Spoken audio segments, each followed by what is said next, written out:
Militants کی یہ دراندازی کی جو کوشش ہے یہ ناکام بنا دی اور 4 ملیٹنٹس کو مارنے کا دعویٰ کیا گیا ہے۔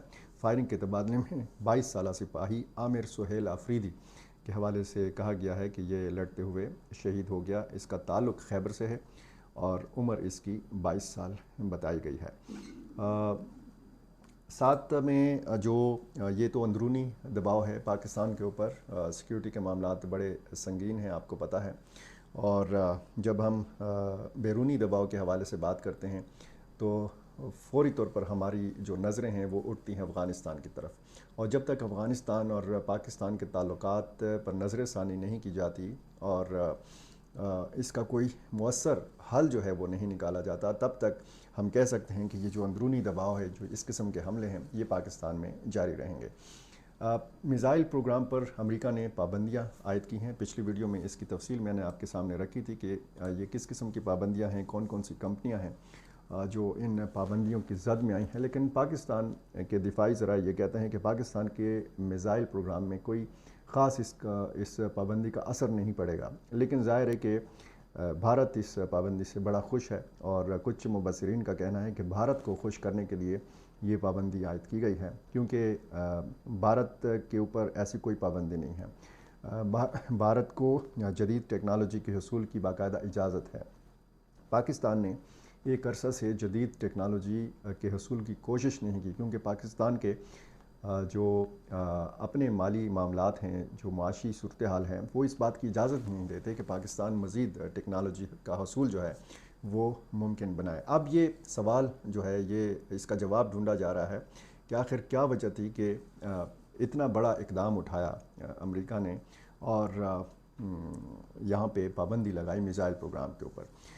کچھ مبصرین کہتے ہیں کہ جب سے امریکی انخلا ہوا ہے افغانستان سے، تو یہاں پر پاکستان کی ضرورت نہیں رہی امریکہ کو، امریکہ کی پاکستان میں کوئی دلچسپی نہیں رہی۔ یہ جب پابندی عائد کی گئی تو انہی خبروں میں جب ان خبروں پہ تبصرے جاری تھے تو امریکہ نے اس وائٹ ہاؤس کے ایک اعلیٰ عہدیدار کے اس دعوے کے بعد کہ ملک جو ہے وہ امریکہ میں اہداف کو نشانہ بنانے کی صلاحیت حاصل کر سکتا ہے، یعنی پاکستان، اور پاکستان کے بیلسٹک میزائل پروگرام کے حوالے سے ایک تو پینٹاگان کا جو رویہ ہے وہ انتہائی بتایا گیا ہے کہ جی محتاط ہے، اور دوسرا یہ کہ یہ جو عہدیدار نے امریکی ایک نائب مشیر ہیں برائے قومی سلامتی جان فائنر، انہوں نے یہ کہا تھا کہ پاکستان جوہری ہتھیاروں سے لیس اپنے میزائل بنا رہا ہے جو جنوبی ایشیا سے باہر اور امریکہ میں بھی اہداف کو نشانہ بنا سکتے ہیں۔ یعنی اب پاکستان خدا نخواستہ اتنا پاگل ہو گیا ہے کہ وہ بلا وجہ بغیر کسی اشتعال کے امریکہ جیسے ملک پر میزائل برسائے گا۔ یہ انتہائی مزاح کا خیز ایک تو دعویٰ ہے پاکستان کے میزائل پروگرام کے حوالے سے، کیونکہ پاکستان کا کوئی بھی میزائل اتنی رینج نہیں رکھتا کہ وہ جو ہے امریکہ تک مار کر سکے۔ ہاں، بھارت کے جو دور دراز جو اس کے مشرقی سرحد کے علاقے ہیں، یہ بھی پاکستان کے میزائل کی رینج میں ہیں، اور یہاں پہ پاکستان جو ہے یہ صلاحیت رکھتا ہے کہ بھارت کے کسی بھی شہر کو نشانہ بنا سکتا ہے۔ اب ظاہر ہے کہ اس فیصلے پر بھارت میں تو بنگڑے ڈالے جا رہے ہیں، اور ہر ملک کا ایک دفاعی نظام ہوتا ہے، اور وہ دفاعی نظام اس لیے نہیں ہوتا، اس کے جنگی جہاز، اس کے ٹینک جو ہیں اور اس کے میزائل، اس کا ایٹم بم اس لیے نہیں ہوتا کہ وہ کسی دوسرے ملک پر بلا وجہ چڑھ دوڑے۔ اپنے دفاع کے لیے بھی اس طرح کے کا جو ہتھیار ہے، جو ساز و سامان ہے، جو ٹیکنالوجی ہے، وہ ہر ملک جو ہے وہ رکھتا ہے۔ لیکن پاکستان پر اس وقت امریکہ کی طرف سے خاصا دباؤ ہے۔ اب مبصرین کہتے ہیں کہ اگر نئی انتظامیہ ڈونلڈ ٹرمپ کی سربراہی میں سامنے آئے گی تو ہو سکتا ہے یہ پابندیاں جو ہیں یہ ہٹا لی جائیں۔ صورتحال جو ہے خاصا اس حوالے سے جب آپ سفارتی حلقوں میں بات کرتے ہیں تو خاصا دباؤ ہے پاکستان کے اوپر، اور وزارت خارجہ کی ترجمان ممتاز زہرا بلوچ نے پاکستان کے میزائل پروگرام سے متعلق سینئر امریکی عہدیدار کے تھنک ٹینک میں دیے گئے بیان کو افسوسناک قرار دیا ہے، اور کہا کہ یہ الزامات بے بنیاد ہیں، غیر منطقی ہیں، اور تاریخ کے حقائق سے یہ عاری ہیں۔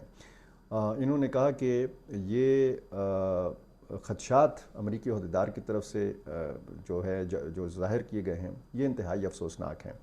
ان کا کہنا تھا کہ پاکستان نے کبھی بھی کسی بھی صورت میں امریکہ کے خلاف بدنیت نہیں رکھی، اور یہ بنیادی حقیقت آج بھی برقرار ہے۔ اس کے برعکس پاکستان نے اس تعلقات کے لیے بے مثال قربانیاں دی ہیں، اور اب بھی امریکی پالیسیوں کے خطے میں پیدا کردہ اثرات کو برداشت کر رہا ہے۔ یہ بڑا معنی خیز بیان ہے دفتر خارجہ کی ترجمان کا، یعنی پاکستان نے تو ہمیشہ امریکہ کے لیے ہی آپ سمجھ سکتے ہیں، آپ یہ کہہ سکتے ہیں کہ قربانیاں دی ہیں۔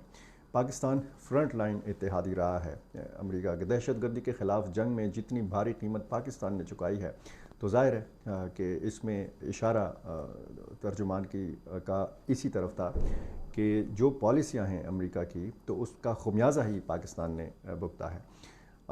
ترجمان دفتر خارجہ نے کہا کہ یہ افسوسناک ہے کہ امریکی عہدیدار نے پاکستان کو ان ممالک کے ساتھ جوڑنے کی کوشش کی جو امریکہ کے ساتھ مخالفانہ تعلق رکھتے ہیں۔ ہمارے مشرقی ہمسائے کی مضبوط میزائل صلاحیتوں کو نظر انداز کیا جا رہا ہے۔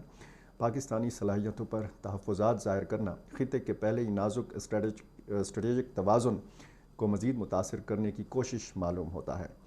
اب پاکستان جو ہے ایک ایسے دوراہے پر ہے، ایک طرف امریکہ ہے، دوسری طرف چین ہے۔ پاکستان نے دونوں کے ساتھ تعلقات میں توازن رکھنا ہے۔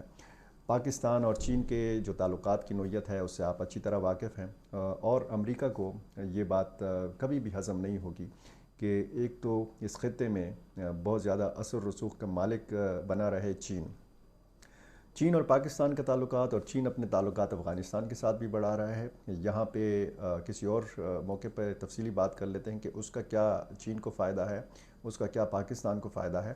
لیکن امریکہ اور بھارت کے جو تعلقات ہیں وہ بھی پوشیدہ نہیں ہیں، وہ بہت اچھے تعلقات ہیں، اور یہ ظاہر ہے کہ پاکستان کے لیے جب آپ سفارتی حوالے سے بات کرتے ہیں، جب آپ دفاعی حوالے سے بات کرتے ہیں، اور جب آپ جنوبی ایشیا میں توازن کے حوالے سے بات کرتے ہیں، تو پھر ظاہر ہے کہ یہ جو امریکی پابندیوں کا فیصلہ ہے اس پر خاصی تشویش بھی ظاہر کی جا رہی ہے، اور اس کو مزاح کا خیز بھی قرار دیا جا رہا ہے، کیونکہ ہمیشہ پاکستان نے امریکہ کے لیے بہت کچھ کیا ہے۔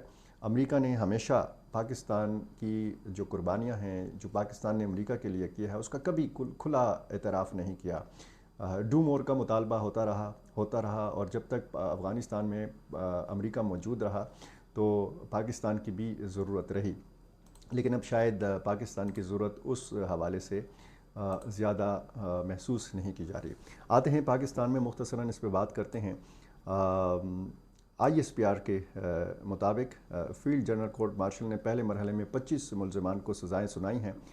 سانحہ 9 مئی میں جو ملوث ملزمان ہیں، یہ سزائیں تمام شواہد کی جانچ پڑتال اور مناسب قانونی کارروائی کی تکمیل کے بعد سنائی گئی ہیں۔ اس بیان کے مطابق سزا پانے والے ملزمان کو قانونی تقاضے پورے کرنے کے لیے تمام قانونی حقوق فراہم کیے گئے۔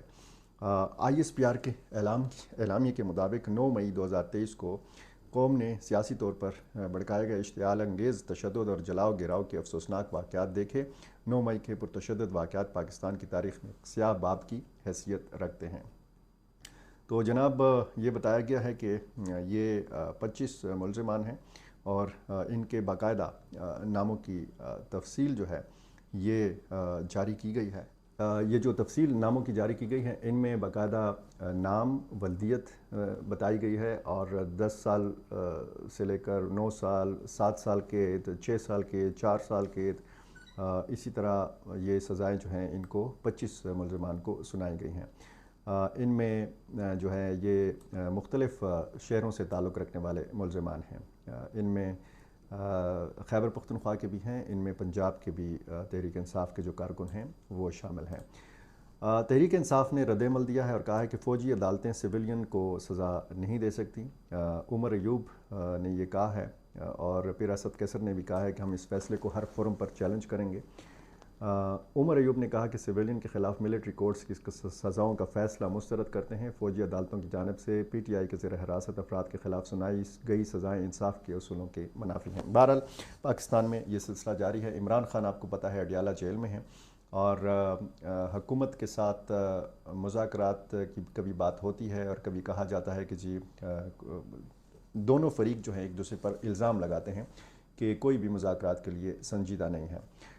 بہرحال ڈی چوک میں جو ہوا، اس سے پہلے 9 مئی جو ہوا، سابق وزیر اعظم پی ٹی آئی کے چیئرمین عمران خان کی رہائی کے حوالے سے پی ٹی آئی کی کوشش ہے کہ یہ سلسلہ ہو، لیکن ساتھ ساتھ جب یہ اس قسم کے فیصلے سامنے آتے ہیں تو وہ جو مذاکرات کا ایک عمل ہے یا جو ایک کوشش ہے وہ بھی بہت پیچھے پس منظر میں جاتی ہوئی نظر آتی ہے۔